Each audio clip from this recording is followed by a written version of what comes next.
Paris. Belleville. Paris, Belleville. Belleville. Architecture. Paris. Belleville. Paris, Belleville. Belleville. École nationale supérieure d'architecture. École nationale supérieure d'architecture Paris-Belleville. Belleville.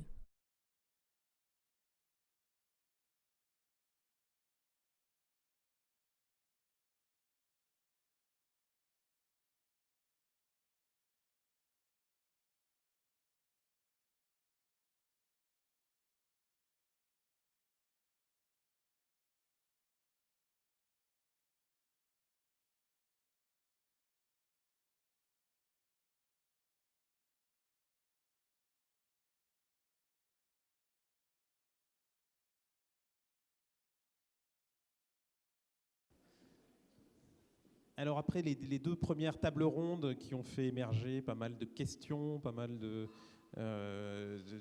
lignes de fracture, de lignes de convergence parfois, des rapports de force, un certain nombre de problématiques qui touchent à la pratique architecturale ou aux pratiques architecturales au pluriel.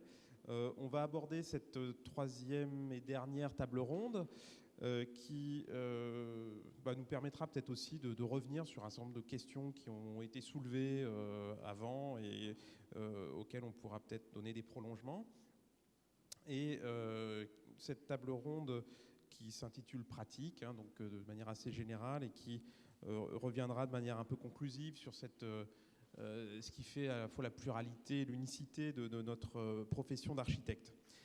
Pour modérer cette table ronde, je vous présente Luis Buriel Bielsa, qui est un architecte d'origine espagnole, enseignant-chercheur à l'école de Paris-Belleville, qui est un exemple assez rare d'une implication significative à la fois sur le terrain de la maîtrise d'œuvre et sur le terrain de la recherche et de l'enseignement.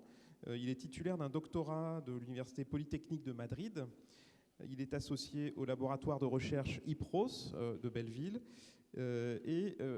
Par ailleurs, il a cofondé à Madrid une agence d'architecture qui porte le nom de Somos Arquitectos, qui, je n'avais pas remarqué au départ, mais une sorte de clin d'œil aussi qu'on peut faire au titre de notre biennale, hein, si je ne m'abuse.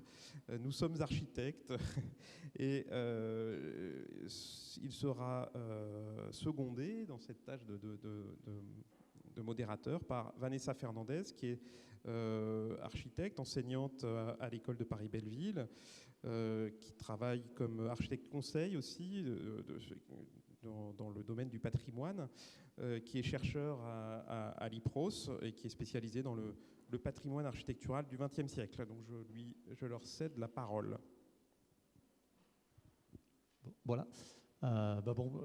Merci à ces intervenants, parce que certains d'entre vous ont été déjà dans les tables rondes précédentes. Merci aussi pour l'invitation de responsable de la Biennale et qui nous permet de participer dans les tables rondes. Pour moi, j'aimerais, dans un but vraiment utilitaire, c'est surtout discuter sur la pédagogie. La présentation que Pierre a fait de moi, je suis praticien, enseignant et chercheur.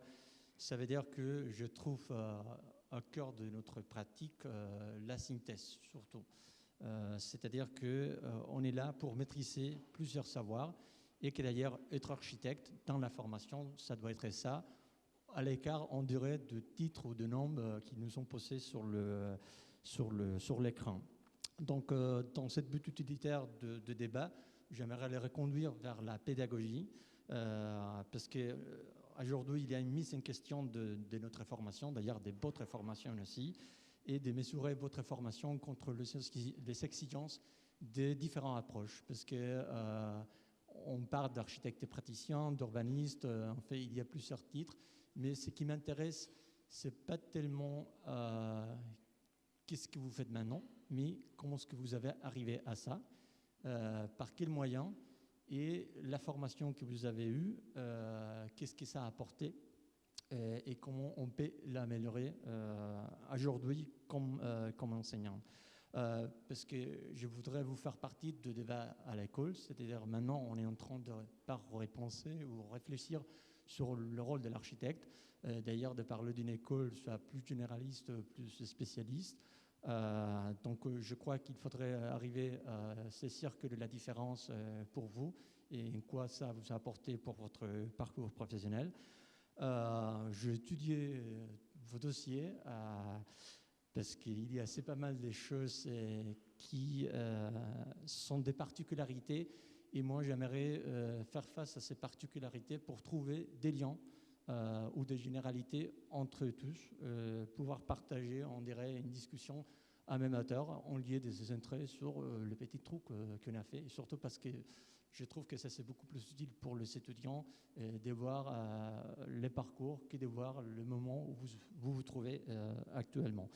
Donc j'ai repéré quelques questions que je crois touchent à chaque parcours. Je vais l'énoncer très vite et après on va reprendre un peu la présentation. Donc d'abord, j'aimerais parler de la globalisation de la commande ou des métiers. Si jamais je dis projet commande et ça touche seulement l'architecture classique, j'aimerais dire que ça devrait toucher la commande aussi d'un critique de cinéma ou d'un scénographe ou de n'importe qui. Donc si jamais je fais référence à une sorte de convention classique, désolé, mais je suis architecte classique. Donc voilà, la globalisation de la commande, puisque nous ne travaillons plus dans notre pays, des différentes cultures, les outils de contrôle de projet, mais pas des logiciels seulement, la notion des systèmes, la cohérence interne de votre façon d'agir en tant qu'architecte, qui d'ailleurs vous a permis d'aller loin de l'architecture conventionnelle, on pourrait dire, les binômes individuels-collectifs, c'est-à-dire loin de l'image de l'architecte héros solitaire, l'architecte qui gestion capable de gérer des approches des différents métiers au service d'un propos, donc des différentes disciplines. Une question qui touche, je crois, les étudiants beaucoup, c'est cette espèce de temporalité, fragilité, instabilité de notre profession, de ces stratégies pour lutter, pour gérer les temps, le rythme, la discipline, le contrôle. On est pour la plupart des entrepreneurs. Ça veut dire qu'il faut répondre aux clients, mais qu'à un certain moment, on a un contrôle de notre temps. Donc, comment est-ce que vous pouvez faire face à ces questions-là? Une autre question, c'est la diffusion de l'architecture, de l'architecte en société, c'est-à-dire qu'est-ce qu'il essaie de comprendre par architecte et que nous, les architectes, quel est le type d'information qu'on peut fournir aux sociétés pour qu'ils puissent comprendre qu'on n'est pas des capricieux, on est vraiment au service de la société. Donc, d'abord, j'aimerais avoir une présentation de chacun de vous, mais articulée à tour de décider. Donc, d'abord, quelle est la liaison avec la formation que vous avez reçue dans cette école? À quoi il était utile ou pas utile, et après un peu le rythme ou le temps que vous avez mis pour découvrir ce que vous êtes aujourd'hui. Encore, vous avez du temps pour vous découvrir vous-même, mais ça je parle surtout parce que moi quand j'étudiais, on avait 6 ans et après les projets fin d'études, donc les moyens c'était 10 ans de formation. Mais maintenant, avec le système européen, on a raccourci la formation des architectes. Donc, c'est-à-dire qu'il y avait beaucoup de collègues chez moi qui avaient découvert qu'il était sa vraie passion presque à la fin. Même certains ont changé de carrière après 3 heures de formation. Ils sont devenus chimistes. Donc, qu'est-ce qu'ils ont fait au milieu? On ne sait pas. Mais moi, j'aimerais aussi avoir votre sensation sur la temporalité et sur quels a été les moments où vous avez dit, voilà, c'est ça que je vais faire, et comment vous avez fait la découverte. Donc, je vous invite à vous présenter hors de la présentation super petite qu'on a dans l'écran.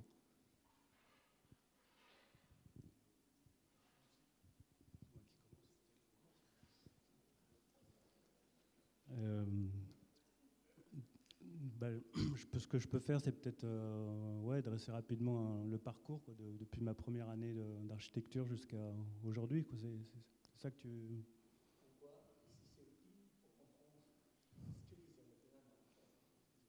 Ouais. Oui, je pense que ouais. Je pense que c'est utile parce que je suis toujours en train de plus ou moins de rechercher aussi ce qui me ce qui me motive et ce qui m'intéresse. Parce que par exemple, cette année, je vais recommencer des études. Donc j'ai toujours pas fini, tu vois. Je pars à Londres faire un master en urban design pour me spécialiser un peu sur ces idées de cartographie sur lesquelles je travaille, mais que j'ai abordé d'une manière plutôt, comme on dit en anglais, do it yourself, un peu bricolée. Et là, je vais essayer de me mettre à jour un peu sur ces techniques-là. Donc moi, c'est pour ça que j'ai commencé les études d'architecture, c'est-à-dire que je ne savais pas exactement ce que je voulais faire. Et je trouvais que ça offrait un spectre assez large dans lequel on peut faire son marché, quoi, parce que ça va du dessin à la sociologie, en passant par l'histoire, la théorie, et j'en oublie. Donc, en abordant ces études, c'était pas mon but d'être architecte, quoi. C'était pas le. Puis, au fur des études, j'ai pu faire une année en Erasmus. Ça, je pense que c'était assez formateur. Puis j'ai dévié vers l'urbanisme, qui est encore ouvert le spectre encore peut-être plus largement, quoi, parce que on touche du coup aussi à la politique, au vivre ensemble, et voilà. Je ne sais pas si tu veux que je rajoute quelque chose là-dessus. Oui, alors bonsoir, je me représente pour ceux qui n'étaient pas là tout à l'heure, donc Mathieu Godard, architecte. La question est difficile, synthétiquement, parce que ça peut être très long, mais je pense que quand en France, il y a très peu de culture architecturale, j'allais dire populaire au bon sens du terme, c'est-à-dire qu'à l'école, au lycée, on n'entend jamais parler d'architecture, au collège, on n'entend jamais parler d'architecture, ni avant, enfin ça change peut-être aujourd'hui, mais en tout cas, à notre époque, on ne connaissait absolument pas. Si on n'était pas d'un milieu d'architecte, on n'avait aucune idée de ce que c'était que cette notion, que cette matière de l'architecture. Donc déjà, juste dire que pour moi, l'école de Belleville était le lieu de l'apprentissage de la notion même d'espace. C'est-à-dire que c'est un concept finalement qu'on a appris à manipuler ici. Et bon, on va peut-être pas revenir sur ce matin le cursus du groupe Uno, etc., qui était intéressant justement dans sa temporalité. Mais du coup, il y a cet apprentissage-là qui se fait à l'école d'architecture et qui est long, c'est-à-dire que c'est déjà un apprentissage long. Et après, comment on arrive à... Enfin, moi, j'ai fait des études pour être architecte, j'avais envie d'être architecte, puisqu'on raconte un peu nos vies. Moi, j'ai hésité entre être pianiste ou architecte. Mes parents pensaient que c'était moins risqué d'être architecte. Je ne suis pas sûr qu'ils aient eu raison, mais du coup, j'ai opté pour l'architecture. Et du coup, voilà, après, il y a cette formation, ce diplôme qui est, on le disait ce matin, un peu détaché des contraintes du réel et de la commande. Et du coup, il y a effectivement un choc en fait, de rentrer dans le réel de la commande, parce qu'on est confronté au réel. Et puis, je ne vais pas rentrer dans les détails, parce que je pense que la construction d'une agence, ça se fait sur un temps long. C'est-à-dire que c'est un temps long, des rencontres qui sont sur le long terme. Et je pense que c'est un métier, j'aime pas le mot de carrière, parce que c'est un métier qui se construit vraiment sur le temps long. Et que du coup, ce rapport est très singulier, ce rapport au temps. Et que surtout, il n'y a jamais rien d'installé. C'est-à-dire qu'on a un métier où c'est pas parce qu'on est bon et disponible qu'on va travailler, contrairement à plein d'autres. Et donc c'est quand même assez dangereux. Enfin, je le dis avec une certaine joie parce que je suis quand même content de le faire et je pense que c'est un métier absolument passionnant. Mais je veux dire, pour tenir, il faut vraiment avoir envie et il faut avoir plaisir à faire du projet, des projets, à intervenir sur la matière. Et ce plaisir-là, il doit être plus fort que tout, quoi, presque pour nous porter au quotidien, parce que c'est difficile, voilà, tout simplement. Bonjour, je suis Gaspard Pintard, je suis diplômé de l'école et maintenant je suis scénographe pour le spectacle vivant, particulièrement pour le théâtre. Alors, en effet, il faut qu'on parle un peu de nos vies personnelles. Moi, je voulais être scénographe, mais je me disais que c'était quand même un métier un petit peu dangereux, donc je m'étais dit qu'architecte, c'était sûrement moins dangereux. Donc, je suis venu faire des études d'archi ici. De fait, j'avais quand même toujours cette idée de pouvoir travailler dans le spectacle vivant. Et c'est vrai que je suis arrivé à l'école en n'ayant quasiment aucun savoir sur ce que c'était que l'architecture. J'ai appris beaucoup de choses. Je me suis éloigné de l'architecture après avoir travaillé dans des agences. J'ai réussi à faire les rencontres qui m'ont permis de commencer à travailler dans le spectacle vivant. Et c'est plus je m'éloignais du fait d'être de la pratique de l'architecture que je me suis rendu compte que la pédagogie que j'avais reçue ici, la formation que j'avais reçue m'avait imprégné, qu'en fait je raisonnais, comme j'ai pu l'expliquer un peu tout à l'heure, que je raisonnais vraiment comme un architecte. Et c'est au final, quand je me suis retrouvé à travailler au bureau d'études du Théâtre du Châtelet, donc une grande entreprise culturelle française, que je me suis rendu compte vraiment de ce que l'école m'avait appris. Donc voilà, donc en fait c'est le fait de s'éloigner de l'architecture qui a fait que je me sens plus architecte. Je ne sais pas si c'est une réponse par rapport aux questions que tu me posais. Ok, bonjour. Donc moi je m'appelle Joachim Lepastier. Alors je suis toujours critique de cinéma et pas urbaniste. Bon, il y a une petite erreur sur le tableau, même si j'ai participé à quelques projets collectifs autour de projets urbains, mais enfin je ne peux pas me targuer d'être urbaniste. Alors le choix, alors c'est une longue histoire, surtout par rapport à ce que je fais aujourd'hui, où c'est, comme j'ai expliqué précédemment, ça a été une espèce de longue dérive, suite de dérives successives qui m'ont amené finalement à la critique, qui est une forme particulière de journalisme. En fait, c'est pareil, c'est pas, ça se rapproche du journalisme, mais c'est pas tout à fait pareil non plus. Voilà. Bon, moi, j'aimais beaucoup le cinéma depuis l'adolescence. Mais j'avais pas le courage ou c'est pareil un peu j'avais pas le courage ou l'ambition, la détermination de me lancer là-dedans à 18 ans. Et c'est vrai que les études d'architecture sont apparues un peu comme un compromis satisfaisant, un peu rassurant pour tout le monde. C'est-à-dire que c'était un peu artistique mais un peu ingénieur aussi, donc voilà, ça permettait un peu de gagner sur les deux tableaux. Et j'avais pas une culture, bon, je m'étais un peu renseigné quand même, c'est vrai qu'en rentrant à l'école j'avais pas une culture architecturale immense. J'avais quand même visité quelques bâtiments contemporains, etc. Je connaissais un peu. C'était en plus l'époque des grands travaux et tout ça. Donc évidemment, c'était. On parlait de l'architecture, même s'il n'y a pas un savoir effectivement très répandu, mais voilà, c'est comme quelque chose dont on parlait un peu. Et j'ai découvert quelque chose qui m'a à la fois enthousiasmé et un peu inquiété, c'est-à-dire que c'était vraiment un enseignement très pluridisciplinaire, très pluriel, très très vaste, qui touchait à beaucoup de champs. Et en même temps, moi, j'avais du mal avec le dessin comme outil principal de pensée. J'étais pas très dessinateur dans l'âme. Et j'ai senti aussi une sorte de difficulté, même de manque d'écrire, surtout dans les premières années, de manque d'écrit, de manque de conceptualisation, de réflexion. C'est pas dire qu'il n'y avait pas de réflexion, mais il y avait moins de dynamique, même moins de dissertes. À la limite, je préférais, j'étais presque nostalgique des dissertes de lycée, etc. Ce qui a été décisif, je pense, et quand même ce qui m'a quelque part fait tenir et qui m'a guidé aujourd'hui, c'est la découverte quand même des grands écrits d'architectes et des manifestes d'un peu de toutes ces époques, beaucoup de manifestes. Évidemment, des grands manifestes modernes de Le Corbusier, Adolphe Loos, etc. Les traités, les très beaux livres. En plus, la bibliothèque était... elle avait beaucoup de défauts, mais elle avait quand même des qualités, parce qu'elle avait des très, très... il y avait un côté magique dans cette bibliothèque, où il y avait à la fois les grands grimoires, des grands livres avec des grandes planches qu'on pouvait déplier, quelque chose de très précieux comme ça. Et il y avait des livres très rares comme New York Délire, par exemple, aussi, qui à l'époque était épuisé et il y avait un exemplaire photocopié. Et il y avait quelque chose de magique dans ce livre qui était même un peu interdit, parce que du coup là, c'était pas non plus c'était pas le guide de l'enseignement, on peut dire quand même.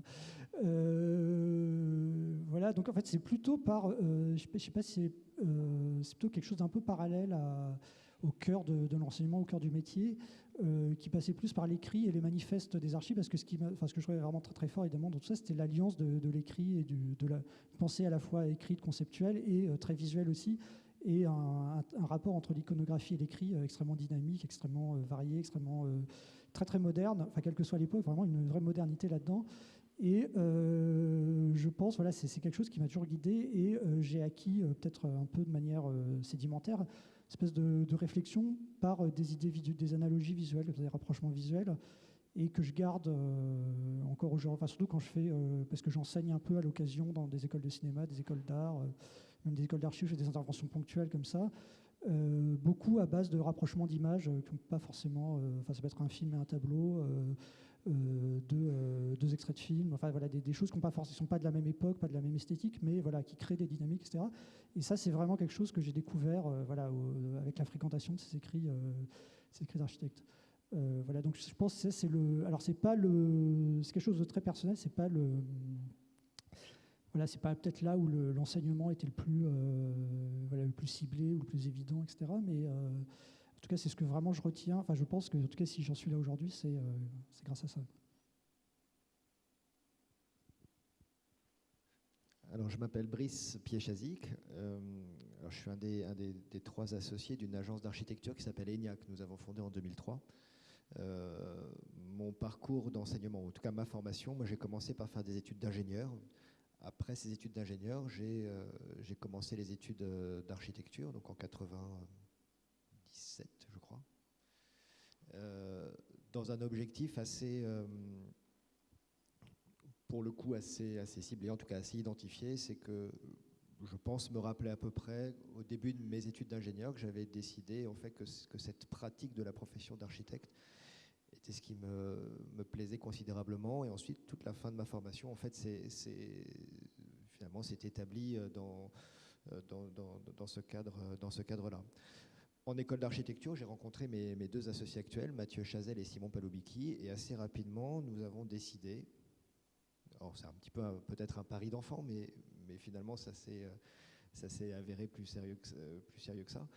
Nous avons décidé de monter une agence ensemble, non pas pour se sentir un peu moins seul, même si on y reviendra peut-être, c'est très important, mais en tout cas parce que, sans forcément pouvoir y mettre les mots, on sentait quelque chose d'assez étrange dans cette architecture nominative qui, à l'époque des années 90, était extrêmement présente, et la fabrication du projet d'architecture qui, par nature, était collective. Donc, nous avons décidé avec Mathieu et Simon de monter une agence d'architecture avec le principe de ne pas mettre nos noms dans l'agence. C'est pour ça que nos noms ne s'appellent pas Piechazic, Chazelle, Palobicki, ça s'appelle ENIA, c'est pas pour rien. Et ensuite de travailler sur tous les projets de manière collective à 3 à minima. Voilà, qui est un peu la charte de démarrage, et c'est ce que nous tentons de mener depuis 12 ans maintenant. Et par rapport au processus de commande que tu commençais un petit peu à élaborer en introduction de cette table ronde, cette question du projet collectif est quelque chose qu'on a été amené à éprouver lors d'expériences à l'international, où beaucoup de pays sont beaucoup moins... beaucoup de clients étrangers sont beaucoup moins attirés du nom de l'architecte, de la personne physique de l'architecte, comme on peut le retrouver en France. Voilà où il s'avère que la fabrication d'un projet, ça devient quelque chose, un processus assez complexe qui se fait d'égal à égal avec des ingénieurs, quelquefois des constructeurs, bien évidemment un client.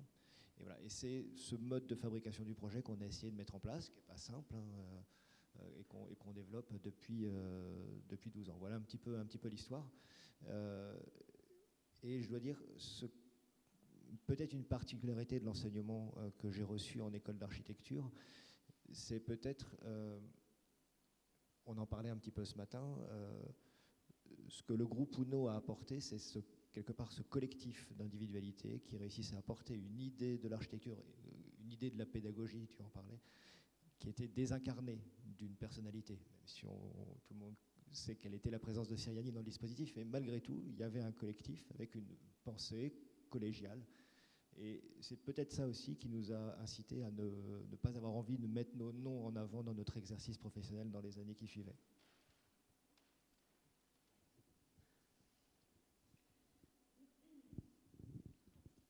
Merci à chacun pour votre exposé. Alors, moi j'entends des mots qui m'interpellent, puisqu'ils me rappellent évidemment aussi mon propre parcours. c'est la dimension de l'enseignement pluridisciplinaire qu'on a reçu dans cette école et qui révèle quelque chose peut-être de l'ordre personnel, du déjà là, et qui se développe, alors que ça soit la dimension collective, que ça soit une passion pour le cinéma ou la scénographie, alors peut-être pour la musique, mais traduite dans l'espace, ou encore la cartographie, c'est ça si j'ai bien compris. Bon, moi j'ai aussi eu la chance d'être en quelque sorte, d'avoir un parcours atypique peut-être par rapport à cette idée de l'architecte maître d'œuvre, peut-être solitaire, cette image qu'on avait au milieu des années 90 en faisant nos études à l'école de Paris-Belleville. Et moi, la révélation, ça s'est passé par des enseignants particuliers avec une forte personnalité et qui m'ont en fait incité à prendre la voie du patrimoine et principalement du patrimoine moderne. C'était un parcours atypique à l'époque. On était un peu montrés du doigt, je crois. On était les anciens, on était un peu les vieux schnocks par rapport aux modernes. Et voilà, donc ça m'a quand même...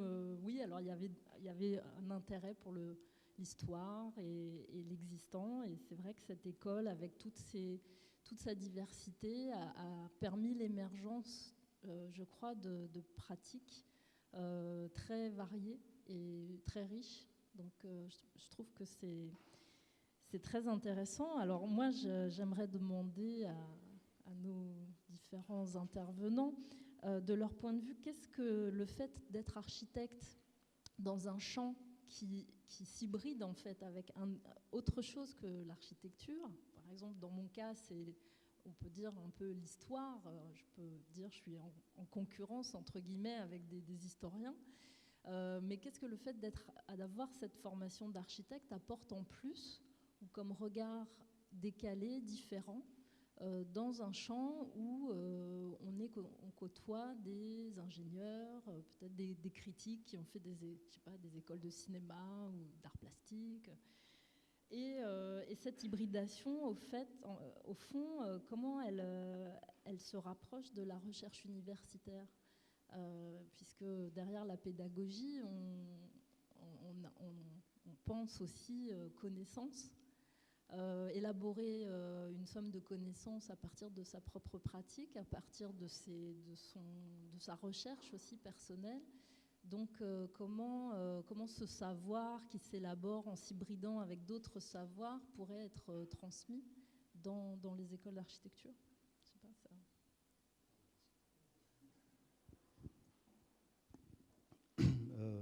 Oui, ce côté d'hybridation dont tu parles, moi c'est ce que je crois que je suis venu chercher dans cette école d'architecture, et j'ai pas été déçu, parce que j'étais un peu inquiet justement de ne pas savoir exactement ce que je voulais, et finalement je me suis rendu compte que c'était cette dimension-là hybride qui m'intéressait, et que comme tu le dis, quoi, vu que tu as fait tes études ici aussi, quoi, c'était l'occasion de pouvoir piocher dans différents savoirs, mais aussi par le projet justement de les agglomérer pour en faire quelque chose, quoi. Et voilà. Oui, j'ai pas la question n'est pas forcément facile ou facilement cernable. En tout cas, moi, j'ai une expression, je dis souvent que faire un projet, c'est résoudre une équation sensible. Mais c'est vrai que dans un projet, il y a 1000 contraintes qui sont toutes contradictoires, qui sont toutes, dans un premier temps, absolument, au premier abord, impossibles à résoudre. Et ça, c'est assez vertigineux. Alors, ce qui est intéressant, c'est qu'on se rend compte, avec le temps, encore une fois, que toutes les cultures qu'on a pu aller visiter, qu'elles soient de la littérature, du cinéma, des yeux, enfin de tout ce qui nous fait, quoi, autrement que simplement comme quelqu'un qui fait des dessins et des plans, nous aide aussi à résoudre ces équations sensibles. Mais alors, quand je dis ça, ça peut aussi justement paraître contradictoire, mais souvent on a des maîtres d'ouvrage qui nous demandent des bâtiments grands mais petits, avec une cuisine en marbre mais pas chère, avec des cloisons qui montent jusqu'au plafond mais non, enfin des choses. Et en fait, ce qui est assez génial, c'est qu'on n'a pas beaucoup parlé de ça, mais quand il y a un rapport humain. Alors moi, je fais aussi des appartements ou des maisons, enfin des logements de famille, quoi. Et ce rapport d'une famille à son architecte, c'est assez passionnant parce que on construit une espèce de lien qui se fait justement avec un langage qui est pas du tout un langage architectural pour le coup, enfin pas forcément. Et du coup, avoir une culture autre aide aussi à être sensible à une demande et à la traduire autrement.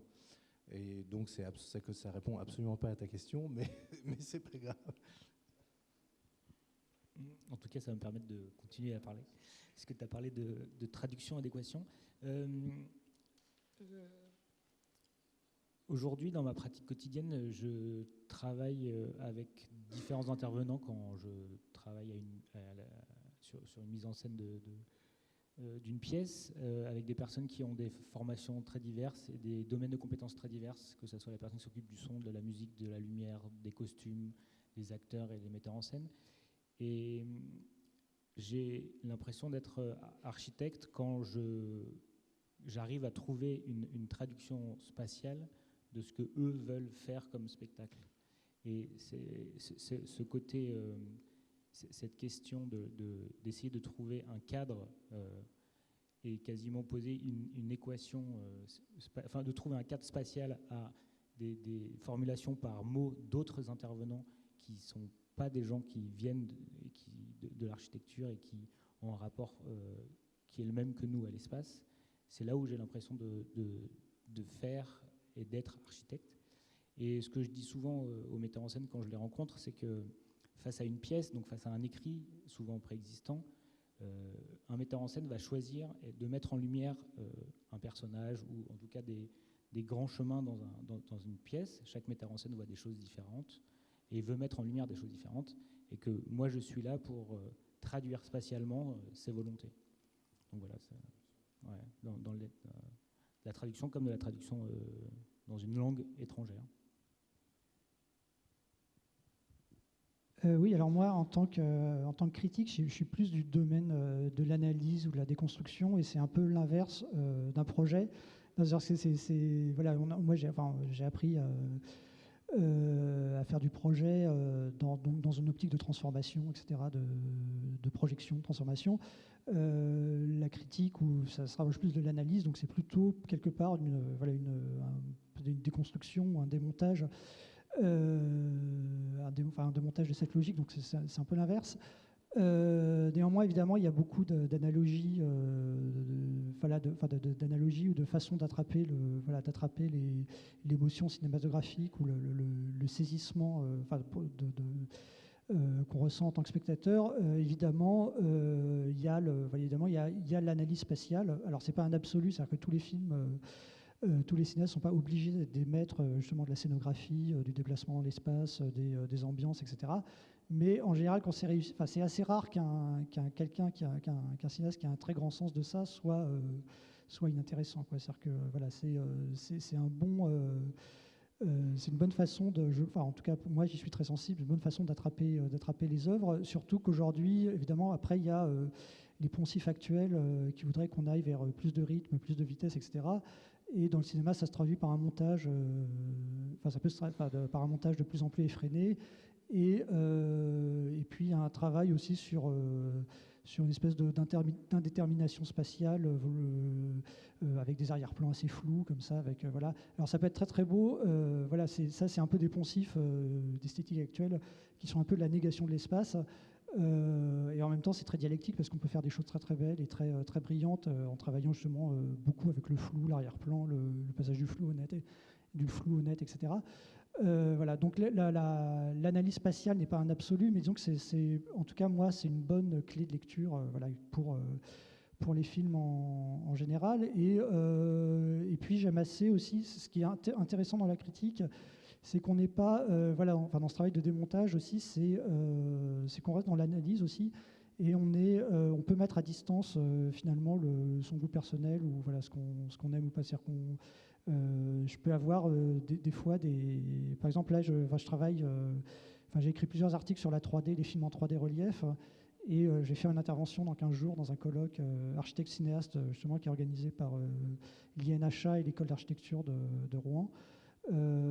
Et avec une idée d'analyser les films en 3D, l'espace dans les films en 3D relief, confronté à des théories architecturales, puisque ces films-là, consciemment ou inconsciemment, finalement, ils parlent des questions évidemment d'espace, mais il parle du rapport de la surface et de la profondeur, du parement, etc. Donc ça se ramène aussi à des théories, à Gottfried Semper, à Adolf Loos, etc. Enfin, des théories d'il y a plus d'un siècle. Il parle de la transparence, de comment on passe d'un espace à l'autre, etc. Donc ça rappelle aussi des choses qu'on a beaucoup étudiées à l'école dans la théorie de Colin Rowe sur la transparence virtuelle, justement, qui a beaucoup alimenté Uno, etc. Très post-corbusienne. Donc c'est dans l'optique d'une analyse. C'est vraiment une façon de ramener des outils de lecture de l'espace dans le champ de la critique cinématographique.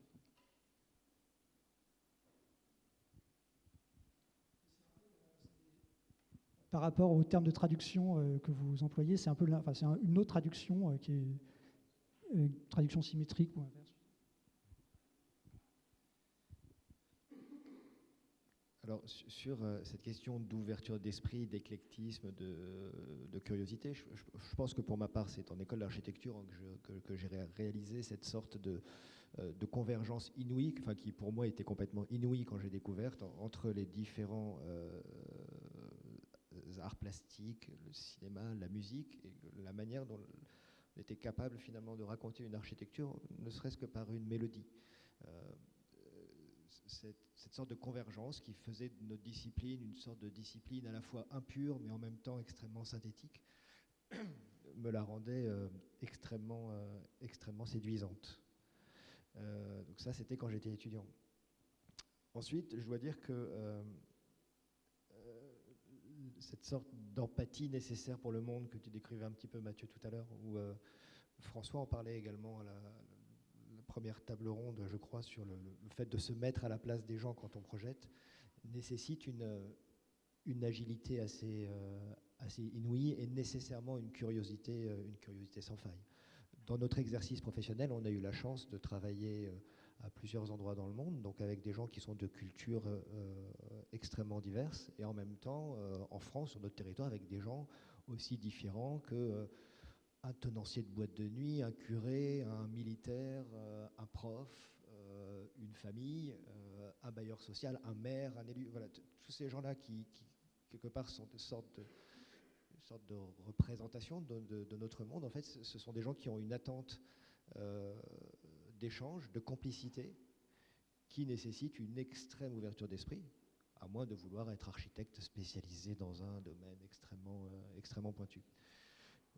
Sur cette curiosité, sur cette agilité, l'enseignement a un rôle fondamental. C'est donner la capacité à notre cerveau de s'ouvrir derrière. On en a abondamment parlé lors des 2 tables rondes précédentes sur quels doivent être les contenus des programmes des écoles d'architecture.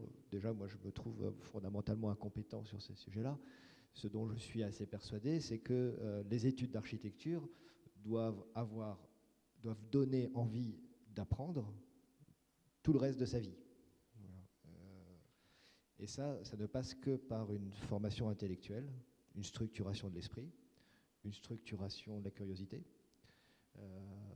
Et c'est sans doute les éléments qui ont été le plus importants pour moi dans mon cursus et qui sont les éléments fondamentaux à conserver dans l'enseignement de l'architecture.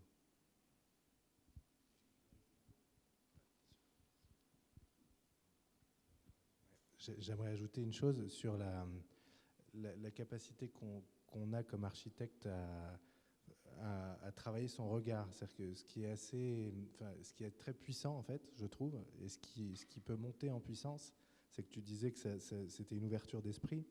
Et c'est vrai que comme architecte, on est tout le temps dans le paysage. On travaille sur des projets qui soient d'échelles différentes, mais on est sans arrêt en ville ou dans des contextes géographiques différents, mais c'est toujours passionnant de se poser la question de notre environnement. Et c'est pas compliqué de l'analyser, parce que Joachim, toi, tu analyses des films, mais quand tu es architecte, tu analyses des paysages tout le temps. Pourquoi on est bien à tel endroit, pourquoi on n'est pas bien à un autre, sur une place publique où tout à coup on s'assoit, on dit mais j'ai envie de rester toute ma vie ici, pourquoi? Et là, du coup, c'est fabuleux, parce qu'on n'a besoin de rien, juste un crayon et un papier, et on essaie de réfléchir à pourquoi on est bien là. Pourquoi, par exemple, je crois que c'est François qui disait ça tout à l'heure, ou toi, Brice, je ne sais plus, on a l'impression que l'amphi, que va se casser la gueule. C'est assez impressionnant. Physiquement, ça me met mal à l'aise. Je ne sais pas pourquoi, mais ça serait intéressant à analyser. Donc, ce que je veux dire, c'est un peu une blague, mais je pense qu'on est vraiment... en fait, il y a une culture de l'œil, quoi, qui est omniprésente et qui est passionnante à développer. Moi, je voudrais rebondir, je ne sais plus trop pourquoi, mais par rapport à ce que tu as dit, ça m'a fait penser à une chose, c'est que dans ma pratique quotidienne, les outils d'architecte, des choses très simples comme le servant, le servi, le public, le privé, et toute la boîte à outils de la conception de l'architecture, moi, dans ma vie quotidienne, je la réutilise dans un champ qui n'est pas du tout celui de l'architecture, qui est celui de la scénographie, et en fait, les outils des réponses architecturales peuvent devenir des outils de conception de spectacles et des outils de conception pour des metteurs en scène. Et ça, je pense que je m'en rends compte aujourd'hui, mais il y a 10 ans, quand j'étais encore à l'école, j'avais absolument pas conscience de la puissance de ces outils et dans quelle mesure, en fait, on pouvait les réinterroger dans d'autres champs que celui de l'architecture pure. Et c'est aussi en lien avec ce que tu racontais. Non, ce que disait Mathieu est très juste sur cette capacité de décortiquer et d'analyser, qui est un travail préliminaire fondamental, qui est celui de décortiquer notre client, enfin celui qui fait appel à nous. On doit les décortiquer, c'est un devoir. Et ensuite d'être capable nous-mêmes de décortiquer ce qu'a été ce processus complexe d'élaboration de nos propres projets. Tu en parlais également en préambule aujourd'hui sur la manière dont on réussit à capitaliser ou à tirer enseignement de son propre travail. Faire sa propre analyse sur sa propre production, c'est quelque chose d'extrêmement complexe, qui nous semble toutefois assez fondamental si on a envie de progresser. Parce que les tentations sont grandes de faire toujours la même chose. Elles sont grandes à pour plein de raisons, pour des raisons économiques. Ça coûte toujours moins cher de ne pas se reposer la question. Pour des raisons intellectuelles, c'est quand on se dit bah, ça a marché une fois, c'est bien, prenons pas le risque de faire mal. Puisqu'on en parlait tout à l'heure également, on travaille dans une industrie du prototype, donc c'est à chaque fois une nouvelle réponse. Donc cette capacité d'analyse, de décortiquer, de se réinterroger, de se remettre en cause en permanence, qui est douloureuse émotivement et personnellement, elle est fondamentale si on a envie que notre profession reste aussi riche tout au long de sa vie. Parce que c'est un métier un exercice qu'on choisit et qui dure très longtemps. En plus, les architectes vivent toujours vachement longtemps et prennent pas leur retraite. Et ça, peut-être, un des gros enjeux, c'est en fait, faut pas qu'on s'ennuie, quoi.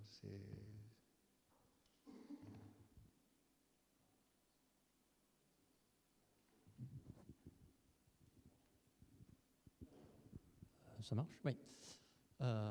Voilà, c'est bien que vous avez parlé de globalisation à un certain moment, parce que pour moi, une des façons de mesurer la réussite de votre formation, qu'on est en train de remettre en cause actuellement, face à la réalité, c'est s'il est capable de répondre aux enjeux majeurs d'un architecte aujourd'hui qui ont changé par rapport à la profession telle qu'il était au moment où vous étiez étudiant.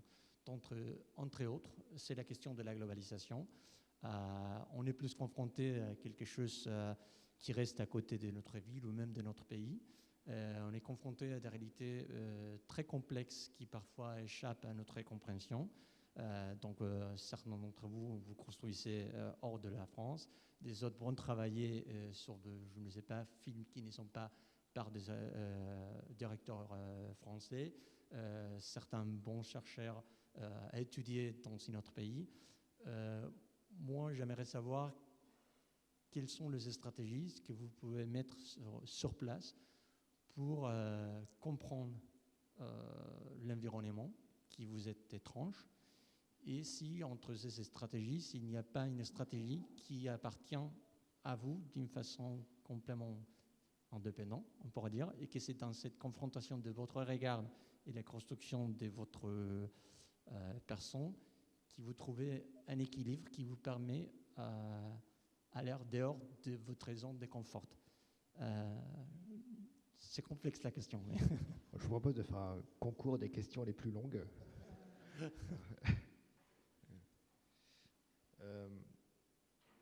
Juste répondre sur ces questions de globalisation, etc. Oui, moi je suis très heureux et très fier de l'enseignement que j'ai reçu. Mais mon enseignement était la seconde partie d'une formation que j'avais eue avant. Donc je peux difficilement en fait mettre un jugement sur la capacité des études d'architecte seul à Belleville en fait de préparer à ce que nous avons. Il s'avère que mes deux associés ont également eu d'autres vies professionnelles également. Ce que je peux constater face aux collaborateurs qui travaillent chez nous aujourd'hui, c'est que c'est quand même pas normal qu'un étudiant d'architecture sorte d'école sans parler anglais. Je ne sais plus qui le disait tout à l'heure, mais c'est quand même un problème. C'est aujourd'hui, effectivement, on ne travaille pas que sur la France, il y a plein de choses qui se passent en anglais, c'est un véritable handicap, y compris intellectuel, parce que pour avoir accès à un certain nombre de connaissances sans l'anglais, ça devient assez problématique. Et ensuite, ce que je disais, c'est préparer les gens en fait à l'ouverture. C'est qu'en fait, les gens qui sortent d'école avec une vision dogmatique de notre exercice professionnel, quand on voit la vitesse à laquelle il évolue, les étudiants qui sortent d'école avec une vision dogmatique de la manière de faire, de développer du projet, partent avec un handicap qui est certain par rapport aux autres architectes qui sortent d'école. On a la chance de travailler avec des étudiants d'architecture, de l'école d'architecture de New Delhi. Ils ont une petite longueur d'avance sur leur préparation à affronter ce monde. Ça ne veut pas dire qu'ils ont eu un enseignement, une base de connaissances plus riche que la nôtre. Par contre, ils sont dans une dynamique d'ouverture et d'apprentissage ultérieur qui est extraordinaire. Et ça rejoint aussi ce que je disais sur la question de l'architecture, l'architecture un petit peu égocentrique, qui est celle de l'architecte en nom qui se met devant. Il faut raconter aux architectes que c'est pas ça la vraie vie. Oui, en fait, c'est question de l'architecte héros qu'on a oublié, il faut l'oublier. On ne veut plus se battre contre le monde toute seule. Heureusement, on est bien accompagné. Mais d'ailleurs, je ne sais pas si vous avez reçu dans votre pédagogie ces capacités à gérer des pensées différentes et des personnes d'autres disciplines, ou si par contre c'est quelque chose que vous avez appris dans la pratique. Parce qu'il me semblait qu'on continue encore sur le modèle de la grande idée, de l'inspiration qui vient d'un bon moment, et qui d'ailleurs, il faut construire avec beaucoup plus de complexité. Mais je ne sais pas si vous avez saisi ce type de questionnement quand vous étiez étudiant ou pas.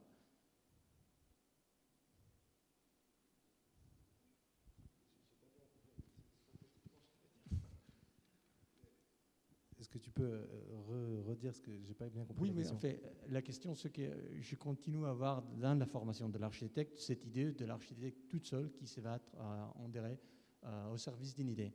Et moi, je ne sais pas, en fait, c'est pas du tout la réalité.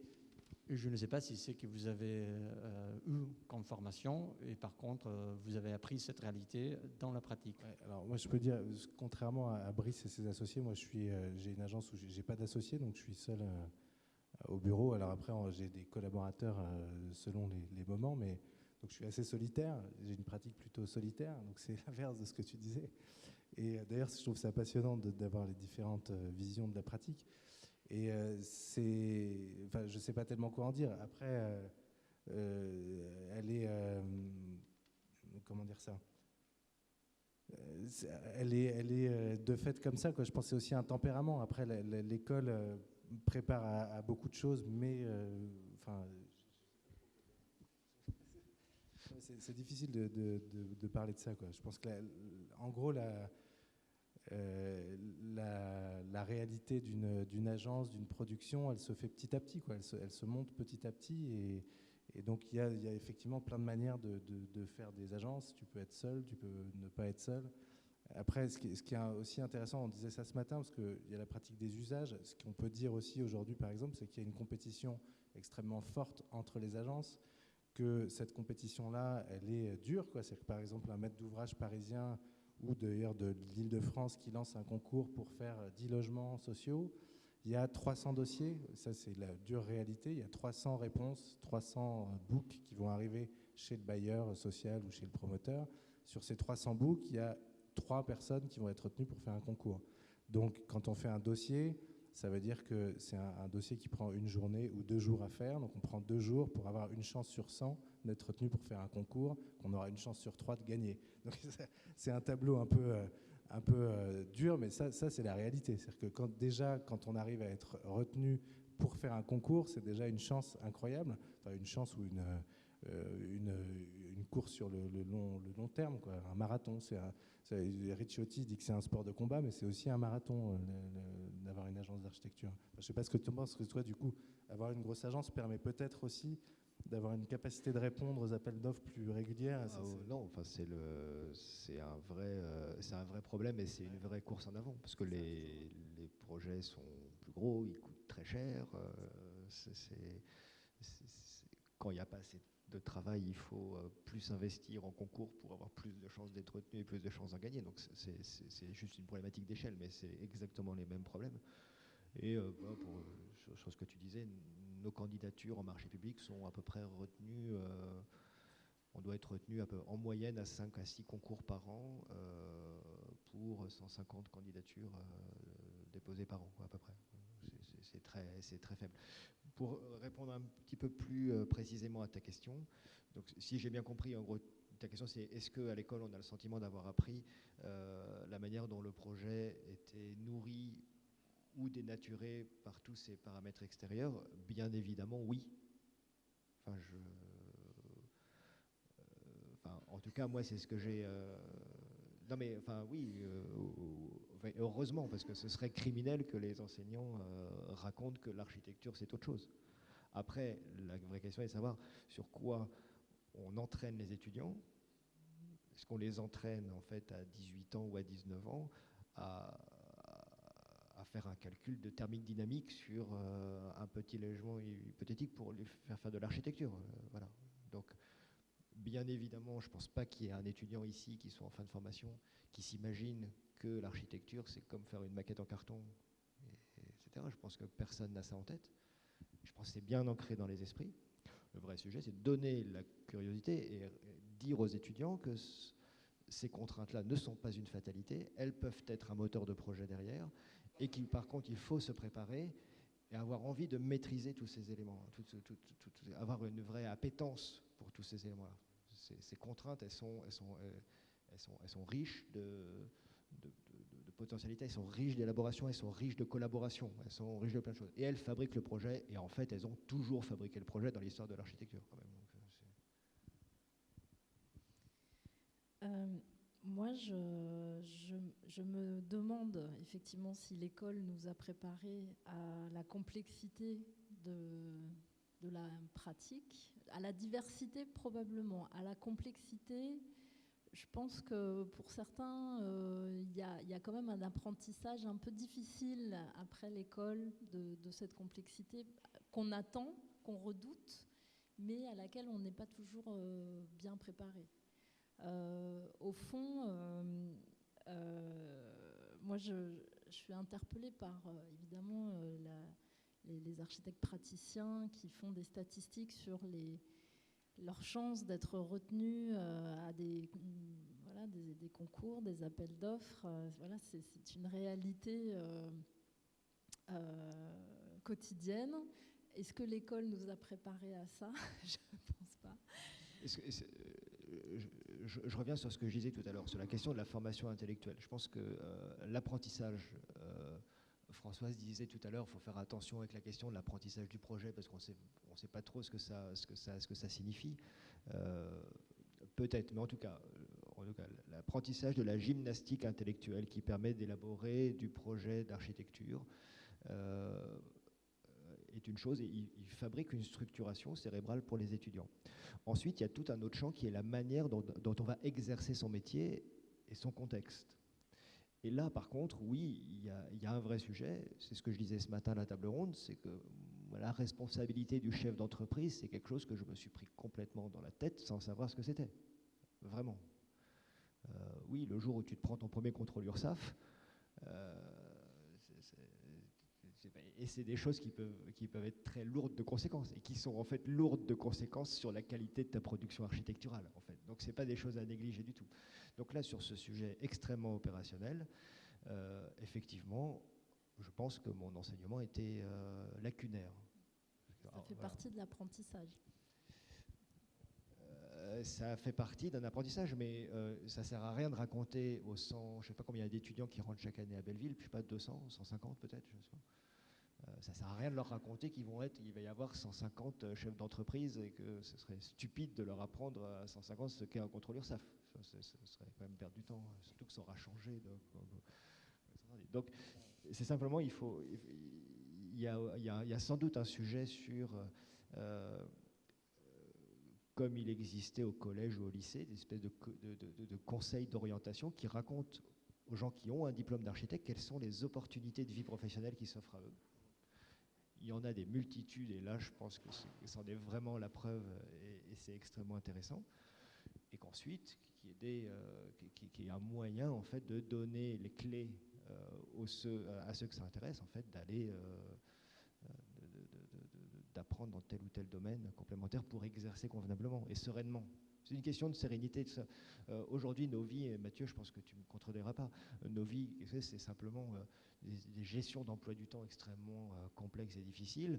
Et tout ce qui nous perturbe du projet, c'est du temps passé en moins sur l'architecture. Nos problématiques quotidiennes, c'est ça. Et pour ajouter, je pense que l'école ne forme pas à la réalité dure de l'administration d'une agence, quoi. Après, l'administration d'une agence, elle est juste indispensable. Et en même temps, il faut avoir envie. C'est-à-dire que je pense qu'elle est au service aussi, comme tu dis, elle est au service du projet. Donc il faut apprendre à la rendre la plus apaisée possible ou à la gérer le mieux possible pour avoir le plus de temps possible pour faire autre chose. Et en même temps, ce qui est très compliqué, c'est quand même... On a le contrôle d'URSSAF. L'URSSAF, c'est très dangereux. Ils envoient les huissiers très vite. On apprend aussi... Non, mais avoir une agence, c'est aussi une réalité économique extrêmement difficile. Parce que ce rapport au temps qui est si particulier des projets, c'est aussi un rapport à l'argent. C'est pas un gros mot.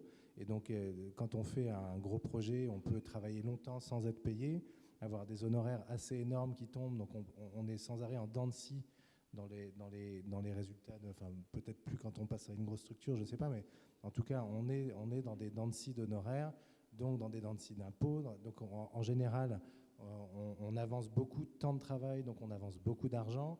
Après, on est poursuivi par des années d'après où on a moins d'argent. Il y a l'URSSAF qui nous réclame des trucs sur les années où on avait beaucoup d'argent. Enfin, c'est une complexité. Enfin, je pense que, comme tu dis, il pourrait y avoir des conseils d'orientation juste à la fin du parcours pour les gens qui ont envie de monter une agence. Il pourrait y avoir un petit débriefing, parce que moi, quand je me suis installé, je savais rien. J'ai été à l'ordre, il faut que je fasse quoi. Je me suis inscrit à l'ordre. Après, j'ai été à la MAF, il faut que je fasse quoi. Je me suis inscrit à la MAF. J'ai fait le tour comme ça de toutes les administrations avec mon petit sac à dos, mon carnet de chèques, et c'est tout. Alors qu'on aurait une fiche en disant, ne serait-ce qu'une fiche pratique, la MAF c'est là, l'ordre c'est là, et il faut aller faire toutes les démarches à faire, ça irait bien et ça serait pas mal. Et après, ne serait-ce aussi savoir quelles sont si on a vraiment envie de faire ça, quelles sont les obligations sociales, les différentes caisses auxquelles on doit souscrire, etc. Il n'y en a pas beaucoup, donc c'est pas non plus très compliqué, mais quand on s'installe, on n'en a aucune idée, quoi. Voilà. C'est aussi le but de la formation HMO. Alors voilà, c'est censé être le but de la formation HMO, où en gros, il a été décidé que ce n'était pas le travail des écoles d'architecture d'apprendre aux étudiants ce qu'était la réalité de l'exercice professionnel. Donc on s'est dit que ça allait être les praticiens qui allaient se charger de cet enseignement. Voilà. C'est quand même un petit peu ça. Voilà, ça pose quand même question. Oui, en fait, moi, je ne suis pas sûr si c'est l'école qui doit fournir cette étude de formation, ou par contre, vous parlez de praticien ou de l'ordre d'architecte, c'est-à-dire que où est la limite pour nous de préparer sur la spécificité d'un travail comme l'architecte avec une petite agence, vu qu'il y a plusieurs approches à l'architecture. Pour moi, c'est vraiment compliqué. C'est-à-dire, sinon, je devrais former à critique de cinéma sur les trucs de droits d'auteur. Je devrais fournir des informations aux scénographes sur la question de l'art. Où est-ce qu'on doit s'arrêter dans cette formation? Enfin, pas s'arrêter, mais il faut optimiser le temps pour le dire, équilibrer les contraintes qui sont générales avec les contraintes particuliers. Et c'est ça un peu la discussion, c'est-à-dire vu qu'on ne peut tout apporter aux étudiants, parce que c'est impossible, parce qu'il faut toute une vie, est-ce que vous pensez qu'on fait pour regretter ce type de formation, vous aurez changé quelque chose après?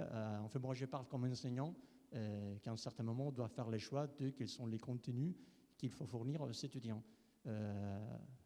Qu'est-ce qu'il faut donner comme apport principal? Enfin, j'aimerais surtout savoir pour les deux autres acteurs qui ne sont pas dans les trucs des agences, des concours, en fait, de boulot pendant la nuit, comme de fou. Je ne sais pas quelle est votre vision pour ouvrir un peu le champ et éviter cette question de moi, comme architecte, je dois toujours me mettre dans cette espèce de rythme incroyablement en fait bizarre, qui personne comprend et qui d'ailleurs, ça a l'air de nous appartenir à nous seulement. Donc pour le deux. Alors, oui, c'est un peu ce que j'allais dire. Je remarque que moi j'ai eu le sentiment en décidant de faire un peu de la scénographie, en décidant de faire de la scénographie, en mélangeant de l'architecture, d'avoir généré mon propre chemin dans un domaine que je ne connaissais pas. Mais en fait, je me rends compte qu'on a fait la même chose. Donc la conclusion, c'est peut-être que ces études nous forment quand même à pouvoir réagir face à des chemins divers. Et au final, on arrive à s'en sortir. On rame, on passe des nuits à y réfléchir. C'est pas toujours facile, mais la force peut-être aussi de cet enseignement, enfin du fait d'être architecte, c'est que face à chaque problématique, on arrive quand même à avancer, ou en tout cas j'ai cette impression-là. Mais le chemin est difficile. Juste une question, est-ce qu'on a une idée des profils qui sortent des écoles d'architecture? C'est quoi? Il y a 50% de praticiens, il y en a 10%, il y a... Ici, ouais. Non, parce qu'on se pose la question de la pédagogie, mais la pédagogie, pourquoi? Donc il faudrait savoir si on veut... Est-ce que c'est une école pour former des praticiens, des salariés, ou des profils pluridisciplinaires ou tout à la fois, quoi. À ce moment-là, on n'est pas sorti de l'auberge pour répondre à la question. C'est la question. Est-ce que l'école est là pour répondre au marché? Là, quand on parle de BIM, par exemple, c'est un outil super spécifique qui ne touche qu'une seule partie de la profession. Et on le voit ici que dans la discussion, 2/3 des personnes n'avaient rien à dire sur le BIM. Et donc, c'est pour ça que je reviens sur l'équilibre de la réalité et quelque chose qui dépasse la réalité et les moments, même la culture où nous habitons, et qui nous permet cette flexibilité, cette ouverture d'esprit, qui nous permet en fait de transférer notre profession d'un endroit à un autre. Donc, c'est ça un peu la question. Moi, j'ai le sentiment aussi que dans la tendance en fait de la pédagogie dans cette école aujourd'hui, et aussi vers ce qu'on pourrait appeler un esprit critique, mais aussi les outils de la recherche académique, universitaire, qui se sont, je pense, davantage implantés, qui sont davantage implantés maintenant que peut-être ils ne l'étaient il y a 10 ou 15 ans. Et effectivement, je pense qu'on n'a pas encore vraiment suffisamment de recul pour voir les conséquences sur comment les gens qu'on forme aujourd'hui, peut-être avec un esprit davantage tourné vers la carrière académique, la recherche, peuvent s'adapter dans les mutations actuelles de la profession. Alors, je ne sais pas, peut-être toi qui veux poursuivre tes études, te spécialiser dans un domaine académique, comment tu envisages le fait d'acquérir un grade supérieur universitaire dans ta carrière d'architecte? Mais par rapport à la pédagogie, celui-ci, je ne comprends pas bien. Ah d'accord. Non, par rapport, je pense, aux pratiques, c'est-à-dire comment les diversités des pratiques pourraient informer la pédagogie aujourd'hui, qui n'est plus celle qu'on a reçue, nous, en tant qu'étudiants, et qui s'interroge sur ce qu'on doit apporter pour demain. Non, j'ai pas vraiment d'idée sur la pédagogie. Moi, je sais pas, je pose une question à la salle là, ouverte. Est-ce que quelqu'un a des éléments de réponse sur savoir quels sont les profils, plus ou moins, qui sortent de l'école chaque année? Est-ce qu'on a une idée de ça? Quelqu'un? Non, personne ne sait. Si c'est surtout des architectes salariés, des praticiens, il y a des chercheurs, il y a un peu de tout.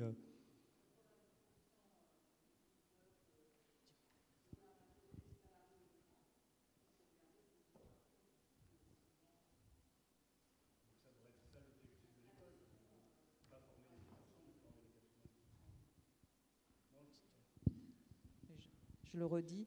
Donc les études qui sont faites disent que 80 à 90% des diplômés travaillent dans la maîtrise d'œuvre, au départ majoritairement salariés, là où il serait intéressant de regarder 10 ans après, puisque effectivement on voit bon nombre de cas où c'est après 6 ans de pratique salariée qu'ils s'installent dans leur propre agence, même si certains s'installent directement après. Mais, voilà. Mais effectivement, c'est majoritairement de la maîtrise d'œuvre, en tout cas.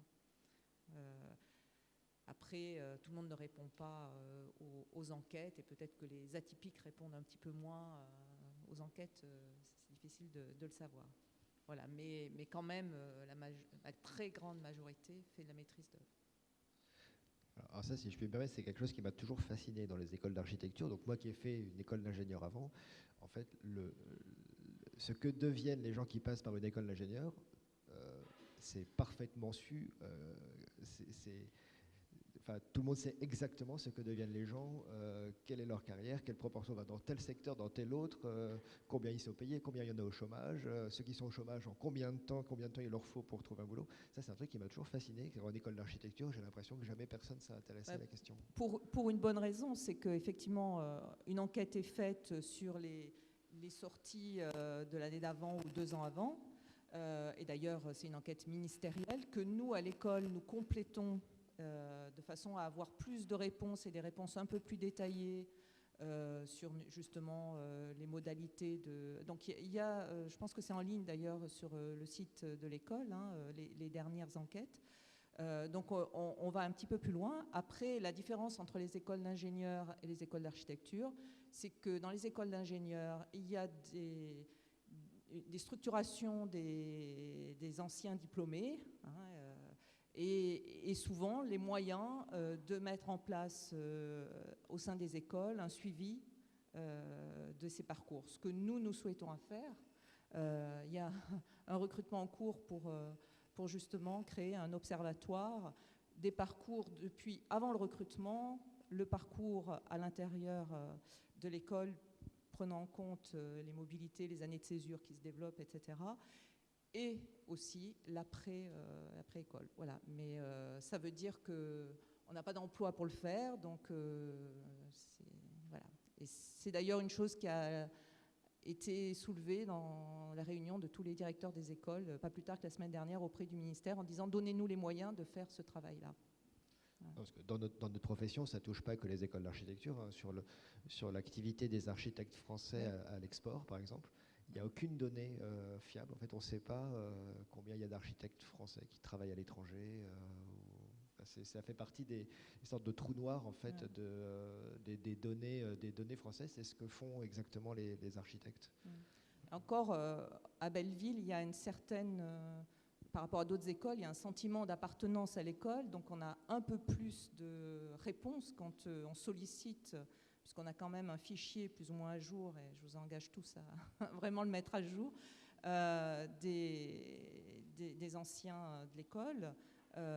Mais donc effectivement, globalement, il n'y a pas d'outils, il n'y a pas d'organisation pour le faire. Et je pense que par rapport à la profession d'architecte, le ministère de la Culture, qui a une sous-direction qui travaille sur la profession d'architecte, n'est lui-même pas équipé, et pas plus pour ce métier-là que pour d'autres sur lesquels il a la tutelle, pour faire ces suivis-là.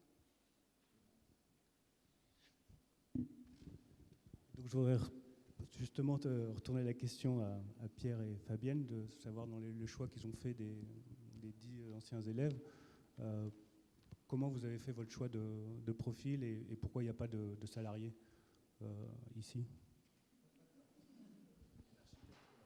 On n'a pas eu de salarié qui nous ait répondu à la candidature, mais c'est vrai que nous, on avait imaginé un panel assez large, mais on n'avait pas ces chiffres-là en tête de 90%, parce que sur le site de l'ordre, en fait, ce qu'on a comme retour, et là on vient de le consulter, c'est plutôt que sur le national, hein, donc on ne parle pas que de Belleville, les gens qui sortent d'école d'architecture, en fait, deviennent architectes praticiens à 60%. Après, on a en dehors de l'architecture 6% et autres en architecture 33%. Donc sûrement qu'on entend la maîtrise d'ouvrage, etc. Et sur les architectes praticiens, on a 81% de gens qui sont le salarié effectivement, et ensuite 15% en libéral et dirigeants d'entreprise 3%. Donc c'est sûr que ces chiffres-là parlent d'eux-mêmes. Et par rapport au choix que nous on avait voulu faire, c'était également qu'on sentait que ces gens-là restaient architectes, mais le pratiquaient d'une autre manière. Oui, voilà. Alors, cette sélection, elle est aussi le reflet de... Enfin, c'est pas vraiment une sélection, c'est pas un concours. C'était un appel à contribution à des discussions ouvertes entre anciens élèves d'une même école. Donc cet éventail que vous représentez, finalement, représente surtout les dossiers qui ont été envoyés comme candidature, les dossiers de candidature qu'on a reçus. Donc effectivement, je pense qu'il y a aussi une autocensure de la part d'anciens élèves qui se sont dit moi j'ai pas grand chose à dire puisque je suis salarié dans une agence, j'ai peut-être pas grand chose à raconter dans une table ronde comme celle-ci. Et donc je pense qu'il faut au terme de cette journée peut-être réfléchir à ce qui a fonctionné, ce qui n'a pas fonctionné dans cette biennale, dans la manière de rassembler les gens autour de cette table, dans quoi ils sont représentatifs ou non d'un état de cette profession. Effectivement, peut-être que par rapport aux statistiques là, qu'on a de l'ordre des architectes, on a une surreprésentation de dirigeants d'agence par rapport à la réalité de ce qu'est la pratique. Donc c'est une question à se poser éventuellement les sessions ultérieures de cette biennale, sans doute dans 2 ans, puisque une biennale c'est dans 2 ans. Il se trouve qu'on a mis un peu plus de temps à l'organiser, celle-ci, mais maintenant qu'elle existe, on espère qu'elle va se prolonger. Donc voilà un petit peu nous ce qu'on avait en tête, c'est qu'on avait ces chiffres en tête, et il nous semblait important par rapport à cet état, de cette diversification des métiers de l'architecture, d'en parler dans les écoles d'architecture, hein, de faire entrer ces questions-là, et je trouve ça a été assez efficace pour ça, cette journée, d'ouvrir toutes ces questions, que ça soit entendu par les enseignants, par les étudiants actuels. Donc voilà. Bon. Je ne voudrais pas être trop conclusif de ces discussions qui ne sont pas terminées. Donc je vous rends le micro. Moi, je voulais parler, tu parlais tout à l'heure ou Brice aussi parlait tout à l'heure de l'architecte et son rapport au chantier, en fait, parce que je pense on est un peu dépassé, c'est-à-dire que l'architecte se retrouve dans des situations où il est en négociation seul avec un maître d'ouvrage et parfois le bras de fer est impossible. Et c'est très important d'avoir cette notion collectivement qu'aujourd'hui, un architecte sur un chantier, c'est un problème. Pour un promoteur, Cécile Thirin est partie tout à l'heure, mais un promoteur aujourd'hui privé, il donne à un architecte une mission de conception, donc ça c'est de l'esquisse jusqu'au DCE, donc dossier de consultation des entreprises, avec un suivi architectural du chantier. Suivi architectural du chantier, ça veut dire qu'on vient une fois tous les 3 mois ou tous les 4 mois voir si les enduits sont bien de la couleur qu'on a dit, voir si les garde-corps sont bien comme on les a dessinés, voir les détails de façade, etc., qui, la plupart du temps, s'ils ne sont pas réalisés exactement comme on a voulu, eh ben, on n'était pas là pour le dire et c'est trop tard. Et de toute façon, il y a des enjeux financiers tels et des rythmes financiers tels qu'on ne peut pas trop revenir sur ces choses-là. Donc, on a perdu cette mainmise sur le chantier qui, pour moi, est extrêmement importante. Et donc, quand tu disais que tu essayais de te structurer pour reprendre en main ce chantier, je pense que c'est très important. C'est un vrai défi. Je crois que c'est à toi que je disais ça aussi. Dans les mémoires de Fernand Pouillon, il raconte qu'il avait l'argent du chantier sur son compte en banque d'agence. C'est-à-dire qu'à l'époque, oui, mais attention, hein, c'est important.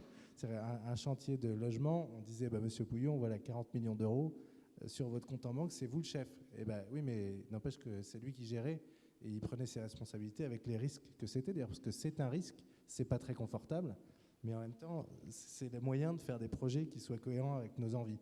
Et je pense que c'est une vraie difficulté de se retrouver d'avoir une vision collective et de se dire que chacun de notre côté, on a des négociations avec des maîtres d'ouvrage qui sont durs. Quand on a un maître d'ouvrage qui nous dit le F3, il va faire 53 mètres carrés, donc on est tout seul, on dit non, il ne fera pas 53, il fera 60, et puis on finit avec, à force de conviction, par faire un truc plus grand que prévu. Mais c'est assez épuisant, donc il y a toujours cette espèce de... Dans le dispositif de production industrielle du logement ou semi-industriel ou industriel singulier, je ne sais pas comment le dire, on est un rouage à la fois essentiel et en même temps un peu maîtrisé par ceux qui payent et qui construisent. Et ça ne va pas. Et il faut qu'on arrive à reprendre la main là-dessus. Je pense que c'est très important. Bon, c'est encore une fois, là c'est architecte praticien. Désolé. Voilà. Non, mais c'est très très important ce que tu dis, c'est faire attention en fait à ce mirage de la direction artistique des projets de construction qui nous pend au nez, qui serait la fin de notre profession. Tout le monde s'y complaît, on a plein de confrères qui s'y complaisent, c'est effectivement très confortable comme je disais tout à l'heure. Et ça c'est la condition je ne veux pas dire de survie parce que ça a un ton un peu survivaliste, défaitiste, etc., mais de continuité de la grandeur de notre profession. Sur un autre sujet, sur ce qui nous permet d'être meilleurs, etc., tu parlais un petit peu de formation qui tendait à être un petit peu orientée vers la recherche.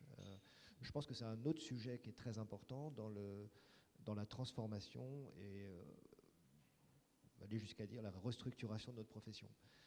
Notre gros problème à nous architectes, c'est que nous sommes tout petits, et même tu me dis que j'ai une grosse agence, moi j'ai une toute petite PME de 30 personnes, c'est une petite entreprise quand on la compare à tous les autres acteurs du monde de la construction. Voilà, j'ai ma comptable, mon assistante et puis mes photocopieuses, quoi. Voilà. Et un vrai sujet qui se pose, c'est comment est-ce qu'on fait pour collectivement capitaliser un savoir qui s'enrichit de manière extraordinaire, beaucoup plus, je pense, que dans n'importe quelle autre profession. Et en fait, je ne sais pas trop pourquoi on n'a jamais réussi à se structurer pour accueillir en notre sein ce que fait n'importe quel industriel, un contrat CIFRE par exemple, donc des doctorants qui pourraient nous aider. Alors, il n'y a quasiment aucune agence qui est capable de se payer un contrat CIFRE, mais à 5 agences, ce serait possible en fait, 5 ou 6 agences, pour essayer d'améliorer la manière dont on progresse. Et c'est comment on capitalise ces recherches inouïes qu'on élabore sur tous nos projets. C'est que chaque concours, c'est une matière grise qui est assez incroyable. C'est des solutions techniques qui sont regardées, jetées à la poubelle, des systèmes fonctionnels, des innovations typologiques, des innovations technologiques, quelquefois des innovations même procédurales dans la manière d'élaborer le projet. Et tout ça, en fait, dans notre profession, c'est un truc qui se paume. Ça disparaît derrière, ça s'endort. On passe à autre chose, on passe au 3e concours, on oublie.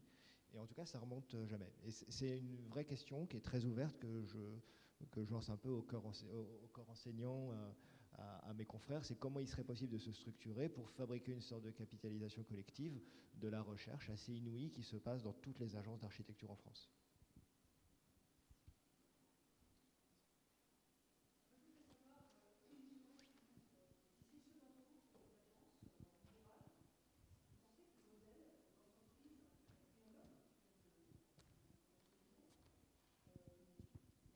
À votre sens, le modèle le plus approprié pour absorber ou résoudre certaines des évolutions qu'on a tracées depuis ce matin de la profession, certaines alarmantes, d'autres stimulantes pour les uns, effrayantes pour les autres. Enfin, je pose la question parce que je pense que la génération qui vient après vous, celle des étudiants qu'on a là, viennent d'être diplômés depuis 3-4 ans, ils essayent parfois de se constituer autrement, en collectif, d'architectes qui sont tous égaux au sein d'une agence, il n'y en a pas certains qui salarient les autres, pour essayer peut-être d'enrayer cette évolution vers l'entreprise, pour toutes sortes de raisons, des raisons philosophiques presque, des raisons amicales, et puis aussi des raisons économiques, des raisons aussi peut-être d'une autre idée de la division des tâches.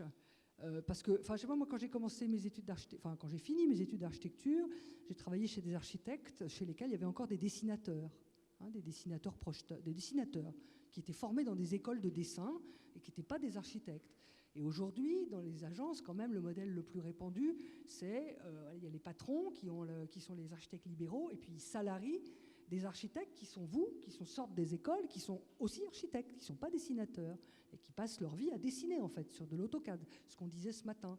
Alors maintenant, il est question de transformer en salariés des doctorants. Alors on va passer à une échelle, je fais exprès une petite provocation, mais on va passer à une étape supplémentaire de l'absorption par le salariat dans les agences de gens qui ont des compétences au moins égales à celles de ceux qui les salarient. Donc voilà, ma question, c'est pas vraiment une question, c'est au fond le modèle économique de ces pratiques, il est très important, on en parle peu, on en parle aussi d'une manière très implicite, voilà, il est entendu dans les études, ici comme ailleurs, que le modèle rêvé, c'est d'être architecte libéral et d'avoir une agence à soi. Mais au fond, est-ce que ces modèles ne vont pas être bouleversés, ou en tout cas peut-être être un peu à l'américaine, quoi. Évoluer d'une part les agences qui sont très grosses et qui sont des agences qu'on dit corporate, quoi, où on a des associés et puis des armées de dessinateurs qui sont architectes mais qui font des choses qui n'ont rien à voir avec ce qu'ils ont fait pendant leurs études, et puis une exacerbation des pratiques alternatives structurées autrement, par petits groupes, par collectifs, des architectes solitaires. Enfin, moi, je me suis beaucoup intéressée au plus grand des solitaires, qui était Glenn Murcutt. Après tout, c'est une position politique que de ne vouloir salarier personne et de faire tout seul, comme un artisan. Voilà, j'aurais aimé vous entendre sur ces questions de structuration économico-politique de la profession aujourd'hui. Étonnamment, c'est moi qui vais répondre, puisque je suis intermittent du spectacle aujourd'hui. En 2008, le hasard a fait qu'avec une architecte et 2 paysagistes, on a répondu à un concours européen bien connu et que nous avons gagné Europan. Et tout de suite, on s'est dit, parce que c'est de cette manière-là qu'on avait fait le projet, c'est-à-dire ensemble à 4 cerveaux, 2 architectes, 2 paysagistes, on s'est dit, on va monter une boîte ensemble. Et en fait, il est quasiment impossible structurellement de monter une boîte d'archi et de paysage où légalement c'est possible, mais dans les faits, en fait, les paysagistes ne peuvent pas s'associer directement avec des architectes pour des histoires d'assurance, parce que sinon ils sont obligés de payer l'équivalent des assurances des architectes plutôt, alors qu'en tant que paysagiste c'est pas les mêmes montants de travaux. Enfin bon. Et de fait, cette impossibilité-là a fait que nous, alors qu'on était dans cette démarche peut-être différente de faire des projets d'architecture et d'urbanisme ensemble, en fait, on n'a pas eu la volonté et l'énergie, alors qu'on était tous salariés dans des agences, d'essayer de casser une structuration inexistante, enfin de chercher une structuration alors que ça n'existait pas. Et d'ailleurs, je ferai remarquer que dans la dernière session des AJAP, la seule structuration qui a été remarquée par les AJAP et qui fait et de l'architecture et des paysages, en fait, c'est une association, loi de 1901, entre un architecte et un paysagiste. Donc, tout ça aussi m'interroge, moi qui, au quotidien, est le seul architecte à travailler dans une équipe pluridisciplinaire à un projet commun qui est la mise en scène, enfin un spectacle.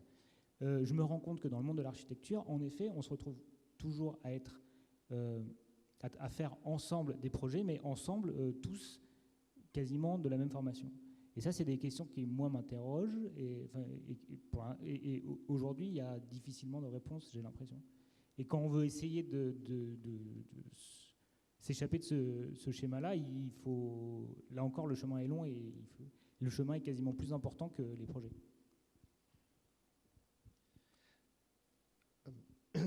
Écoute, par rapport à ta question, je pense que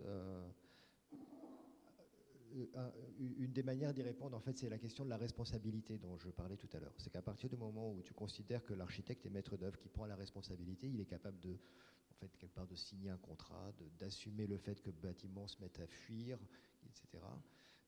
Il faut que tu constitues une personnalité morale qui est capable d'assumer cette responsabilité.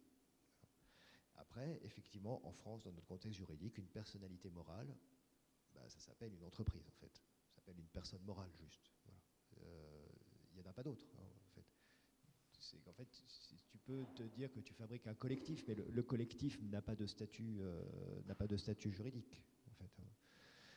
Donc c'est forcément une société. Ensuite, les questions qu'on pourrait se poser, c'est est-ce que le mode d'exercice de l'architecture ne serait pas plutôt des scopes, là pour le coup, des vraies coopératives. Donc ce sont des entreprises qui ont les mêmes problèmes que n'importe quelle autre entreprise avec leur contrôle URSSAF, leurs contrôles fiscaux, etc. Sauf qu'en fait, tous les salariés qui le souhaitent sont associés à parts égales dans l'aventure. Je veux dire, en fait, c'est une SARL avec 3 associés, c'est une SCOP. Ça revient grosso modo à la même chose. Donc je pense que cette problématique que je pense que tu sous-entends, qui est une sorte de hiérarchie au sein d'une agence, elle vient plutôt du fait qu'à partir d'une certaine taille de projet, forcément il y a une partie du travail, même aussi minime soit-il, qui se taylorise un petit peu, qui se répartit et que ça nécessite en fait une structure d'entreprise pour l'élaborer. Moi, je ne connais pas de modèle en architecture qui fonctionne complètement sous forme de scope. J'en connais en ingénierie, parce que peut-être qu'en ingénierie, les égos sont un petit peu moins prononcés et que le système de l'égalité complète fonctionne mieux dans le métier de l'ingénierie que dans celui de l'architecture. Mais à ma connaissance, en architecture, ça a du mal à émerger comme mode d'exercice. Je pense pour des problèmes d'ego, hein, ça revient un peu à ce que je disais tout à l'heure sur l'exercice ad nominem ou l'exercice collectif. C'est qu'à un moment, il y a celui qui signe, quoi.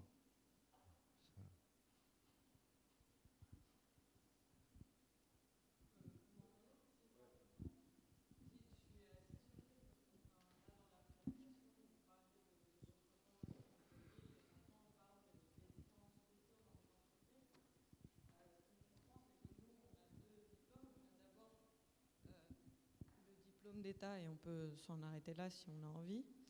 Mais et ensuite on a la HMO si on veut pouvoir signer, on va dire, nos projets et finalement exercer vraiment en tant qu'architecte.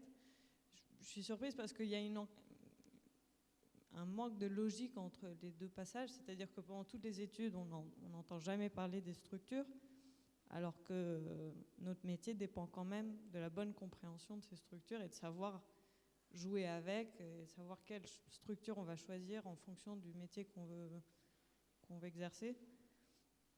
Moi-même, là, je vois à l'étranger, je suis partie en tant que diplômée d'État, on m'a permis de pouvoir faire des projets, finalement, je me vois coincée parce que je ne peux pas, il faut absolument la HMO qui est détachée du cursus. Je sais pas, je trouve qu'il y a un manque de logique dans la formation de nos jours et dans la vision de l'architecte. Parce que est-ce que diplômé d'État, finalement, ça veut juste dire être capable d'être salarié dans une entreprise d'architecture et c'est tout, quoi.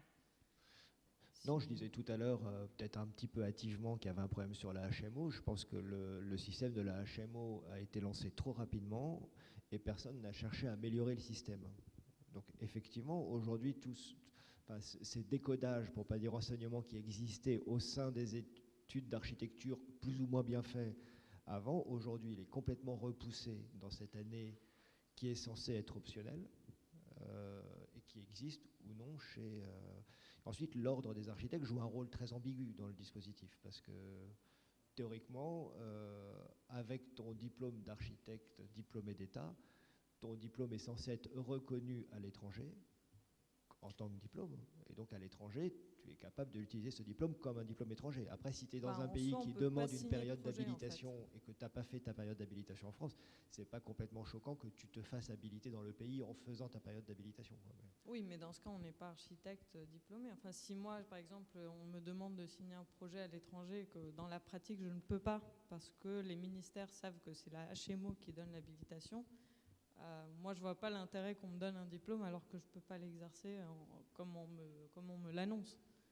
Alors, je pense que très prosaïquement, c'est ce qui te permet, ce diplôme, de revendiquer un bac plus 5 sur des grilles de salaire dans n'importe quelle entreprise. C'est comme le diplôme d'ingénieur.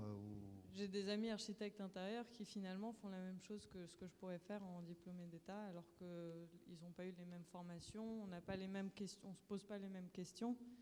Et c'est pas du tout la même chose, mais c'est... Finalement, nos diplômes nous mettent au même niveau alors que ça ne l'est pas, quoi. On doit faire cette habilitation que si on a le courage, si on a trouvé l'agence qui veut bien peut-être nous donner l'habilitation. C'est assez compliqué et je pense que c'est deux univers à part et qu'on n'en discute pas assez du passage de l'un à l'autre. Je sais pas. Je pense qu'on est une génération qu'on se remet beaucoup en question et ce sont deux statuts qui ne répondent pas forcément à ces questions. Ouais, moi je voulais juste ajouter sur l'exercice libéral ou l'exercice en société. L'exercice libéral, c'est d'ailleurs, je pense, assez déconseillé maintenant par l'ordre et par la MAF, donc la MAF étant la mutuelle des architectes français, donc l'assureur des chantiers. Et donc en général, l'exercice libéral, il est finalement assez dangereux parce qu'on est responsable en son nom propre. C'est-à-dire que si on a un problème d'agence grave qui soit de l'ordre d'un problème de chantier qui coûte extrêmement cher, donc avec des polices d'assurance qui coûtent extrêmement cher, ou des problèmes de trésorerie, d'agence tout simplement, on est responsable en son nom propre. Donc on peut arriver à vendre son appartement pour rembourser ses dettes. Enfin, on peut vraiment être amené à des situations assez complexes. L'EURL ou la SARL, enfin, la structure en société, elle permet de détacher la personne individuelle de la personne morale et donc d'avoir une distance d'ailleurs par rapport au projet qui est beaucoup plus saine à mon avis d'ailleurs. Et juste, je finis. Et après, pour l'exercice en société, les architectes, il y a plein de situations différentes. Après, c'est aussi des tempéraments et des caractères et des rencontres. Et donc, il y en a qui sont associés à 2, à 4. Il y a 2, 3, 4, ils sont pleins. Enfin, il y a plein de méthodes possibles. Je veux dire, il n'y a pas une règle. Pour moi, il faut juste être porté par un certain plaisir et puis faire les choses comme on peut, quoi, et comme on veut.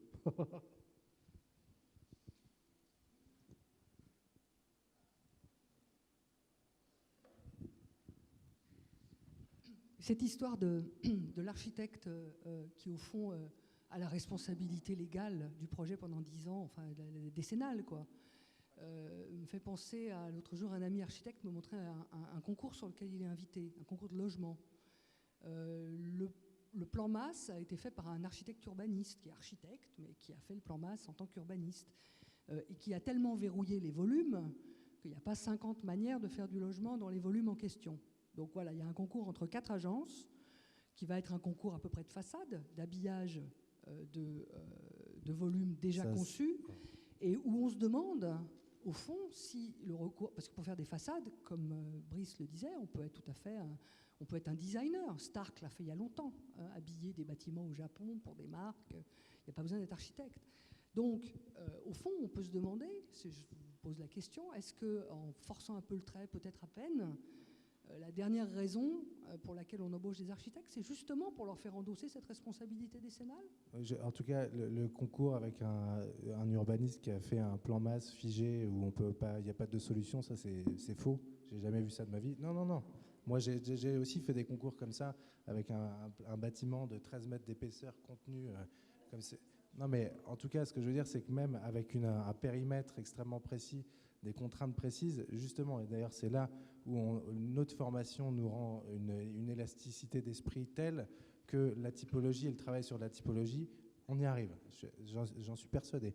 Et on reste inventif jusqu'au bout. Alors ça, même dans les situations de contraintes les pires, d'ailleurs c'est peut-être là qu'on a les meilleurs. Donc ça, moi, j'y crois pas, ça. Je suis désolé, François. Ouais, si vous permettez, moi, je vais répondre à la jeune étudiante qui s'interrogeait sur les modalités d'exercice, finalement. Et en fait, moi, j'ai recréé une société d'architecture il y a 3 ans, après avoir exercé 25 ans en libéral. Donc, effectivement, le statut de libéral, c'est un statut qui est dangereux, comme on vient d'expliquer clairement, là, et qui a vocation à... Je recommanderais à aucun jeune architecte de se mettre en libéral, ce serait une grossière erreur. Par contre, sur le plan, je dirais, plus technique, plus pratique, la solution, c'est de créer une société. Alors, si ça vous intéresse, je peux vous raconter en 5 minutes comment ça se passe. C'est assez simple. Parce qu'en France, c'est assez abstrait, une société pour des jeunes architectes. Alors, ça consiste en quoi ? Grosso modo, dans les grandes lignes, je crois qu'actuellement, les parts sociales, vous devez réunir un capital à plusieurs associés, et dans les parts sociales, vous devez avoir 52% minimum, sauf erreur, d'architectes diplômés, et vous pouvez avoir d'autres partenaires qui apportent des capitaux, ça peut être un parent, un oncle, une nièce, et ça peut même être des sleeping partenaires, si vous voulez. Et alors, admettons, vous créez une société avec 10 000 € de capital social, vous allez ouvrir un compte bancaire, et en fonction de la répartition de vos parts, comme une copropriété, vous apportez le capital social au nom de la société sur la banque qui va enregistrer votre société. Donc, ça vous permet une chose qui est intéressante à savoir si vous sortez de l'école, c'est que, admettons, vous vous regroupez à 2 associés minimum en SAS, et avec d'autres partenaires, et sur un capital de 10 000 €, donc il y aura 5 200 € sur les 2 architectes, minimum. Et ça vous permet d'avoir un statut déjà. Ensuite, de vous inscrire à l'ordre pour votre société. Ensuite, c'est, comme disait Brice, si vous voulez, vous n'engagez aucune... La seule responsabilité que vous engagez sur le plan juridique, c'est le montant de vos parts sociales. C'est-à-dire que si jamais vous investissez 5 000 € dans votre société, la seule chose qui pourrait vous arriver de dramatique, c'est qu'on vous réclame 5 000 € en responsabilité. Et ça n'ira pas plus loin. Alors, naturellement, vous allez vous assurer. Vous allez inscrire votre société à l'ordre des arts. Mais en quoi c'est intéressant ce que vous dites si finalement il n'y a qu'à peine 10% des étudiants qui vont sortir de cette formation qui vont être en libéral? Quoi, je ne comprends pas pourquoi on... Non, mais attendez, attendez, excusez-moi. Si vous permettez, je vais terminer rapidement. Je ne sais pas, vous fonctionnez comment, vous, par exemple, en société? Vous dites qu'il y a 10% seulement. Je n'ai pas compris la question que vous me posiez. Il y a 10% seulement. Fabienne, c'est à peu près ça, quoi. Il y a 2/3 des étudiants qui vont devenir réellement architectes, c'est ça. Et sur ces 2/3, il y en a 80% qui seront salariés. Non, mais attendez, justement, c'est justement pour répondre, c'est pour donner un peu d'optimisme. Non, mais c'est pour essayer de cerner le débat quand on parle des pratiques. Non, mais les pratiques, on parle de à quoi sert une école, à quoi sert cette école. Non, interrogeons-nous sur les pratiques de salariat. Je sors de cette école. Plutôt que nous interroger sur les pratiques. Non, attendez, si vous permettez. Là, vous intellectualisez le débat et je suis chef d'entreprise. Et je suis super, mais ça concerne la faible minorité. Non, mais attendez, je connais le contexte des jeunes architectes. J'ai embauché des jeunes architectes, si vous permettez. Et bon, maintenant, d'accord. Non, c'est important, non? Attendez, je réponds si vous voulez, c'est bien gentil de s'écouter parler, mais on va pas régler les problèmes. Voilà. Non mais justement, c'est une attitude qui est néfaste à l'exercice de l'architecture. Voilà. Non mais attendez, je me permets, je connais assez bien le sujet. Dernière chose, l'avenir des jeunes architectes, parce que j'ai enseigné cette année à l'université d'Évry, l'avenir de la profession, autant pour les vieux que pour les jeunes, c'est la formation en alternance. Ça, c'est une chose qui est, si vous voulez, on a des complexes en France. L'alternance, on a le complexe de l'apprenti. Je peux vous dire que les Allemands ne l'ont pas, et depuis longtemps. Donc, pour avoir embauché de nombreux jeunes et les avoir formés, je peux vous dire concrètement que l'alternance, c'est l'avenir. Voilà.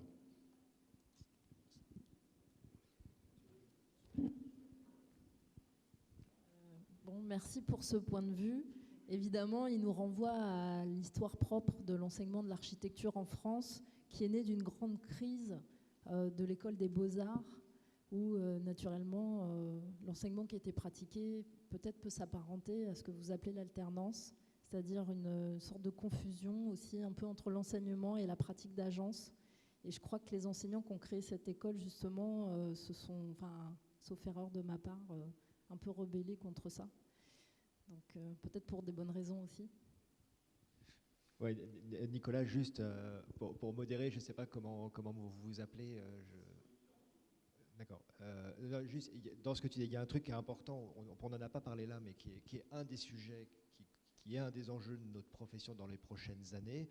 Aujourd'hui, je ne sais pas si vous avez suivi le débat, il y a des grosses agences françaises qui mènent un lobbying qui est très important pour que le capital des agences d'architecture soit déverrouillé. C'est-à-dire qu'en fait, qu'on puisse sortir à cette obligation légale qui consiste à ce que 51% d'architectes, personnes physiques, puissent détenir le capital d'une agence d'architecture. Ça vous paraît peut-être un petit peu technique, mais concrètement, si ça s'est déverrouillé, ça veut dire que n'importe quelle grosse société peut devenir actionnaire majoritaire d'une société d'architecture.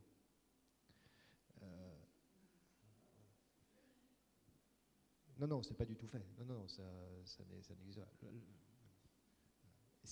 Ça, pour le coup, en termes de structuration de la profession, ça pourrait être un véritable séisme dans notre organisation, sur la question de notre indépendance et notre position légale de sachant sur la création du cadre de vie.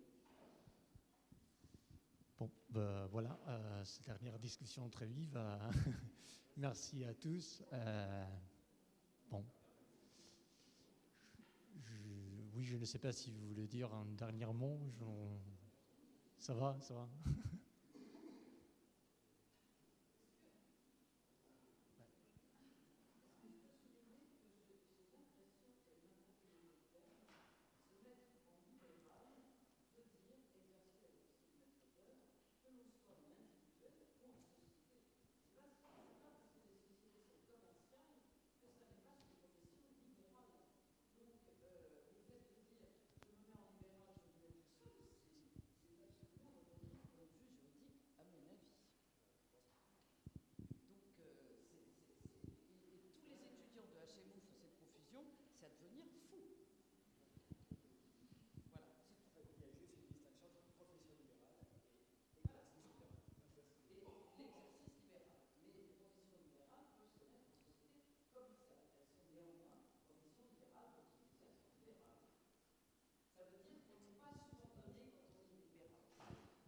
Oui, alors, ça tombe bien que vous veniez de parler de ça, parce que moi, j'ai l'impression qu'il y a des fantômes de pratiques différentes dont il a été question pendant cette biennale à laquelle j'ai participé en partie seulement. Et j'ai trouvé très intéressant le moment où vous avez réfléchi ensemble sur la manière d'avoir invité les gens qui sont à la tribune et peut-être aussi ceux qui sont dans la salle. Et comme j'avais un peu l'impression tout d'un coup d'être dans une réunion de syndicats d'architectes ou de l'ordre ou de sociétés d'architecture, moi qui ai refusé de m'inscrire à l'ordre et qui par conséquent n'ai jamais été architecte libéral, ça ne m'a pas empêché d'être architecte. Et j'ai le souvenir qu'il y a une époque, même si je crois que ce qui était proposé n'était pas exactement adéquat aujourd'hui, où on a beaucoup travaillé sur la réflexion sur les ateliers publics. Il y a aussi des sociétés d'architecture qui font autre chose que de l'architecture, qui ont des équipes beaucoup plus pluridisciplinaires et qui, entre autres, dans certains cas, font de la maîtrise d'œuvre et donc rentrent dans les clous de la maîtrise d'œuvre. Donc, je me demande si, plutôt que d'inviter individuellement, j'ai rien contre les gens qui ont été individuellement, mais plutôt que d'inviter individuellement des gens qui ont le titre d'architecte, moi, je n'ai même pas le droit au titre puisque je n'ai pas payé ma cotisation, il serait peut-être intéressant d'inviter aussi des gens qui font des expériences de terrain dans lesquelles on retrouve ce dont on a entendu parler, c'est-à-dire des processus de projetation un peu collectifs qui ne tirent pas vers le projet individuel et individualisé, mais qui sont vraiment des travaux collectifs faits jusqu'au projet avec des architectes, mais aussi avec des non-architectes. Et par conséquent, et ça croiserait aussi avec les recherches qui peuvent être faites par des doctorants sur les pratiques de l'architecture. Et il faudrait peut-être aussi avoir une perspective historique et internationale. Et dans ce cas-là, je pense qu'on aurait probablement le même genre de débat, mais ce serait plus facile de s'y retrouver. Bon, voilà la Biennale de l'année prochaine. Merci. On va commencer la réunion pour l'organisation de la prochaine Biennale. Donc, on attaque à 19h. Non, je plaisante. Donc, la journée a été longue, riche, assez foisonnante. On remercie l'école de Belleville d'avoir rendu possible cette journée de table ronde, de discussion. On remercie le public d'avoir été présent. Ainsi que tous les architectes réunis autour de ces tables rondes qui ont joué le jeu de ces discussions ouvertes, parfois vives, mais et sans doute pas closes, certainement pas closes, et qui, à mon avis, interrogent en retour la pédagogie qu'on peut développer dans les écoles. Bon, je ne vais pas faire une conclusion, puisque je pense qu'il faut plutôt laisser les questions ouvertes, se dire que là, on a un outil intéressant, cette biennale, qui pourrait se pérenniser, peut-être changer de format, devenir autre chose, mais en tout cas, bénéficier de cet outil qui existe, qui permet ce dialogue relativement rare dans ce milieu, entre des gens qui pratiquent de manière assez différente, qui ne se croisent pas forcément, mais qui, par contre, croisent souvent les mêmes problématiques. Donc, voilà, tout ça pour dire qu'il y a quelque chose dont on n'a pas beaucoup parlé, c'est on a réalisé un film documentaire à partir d'entretiens des 10 participants à cette biennale.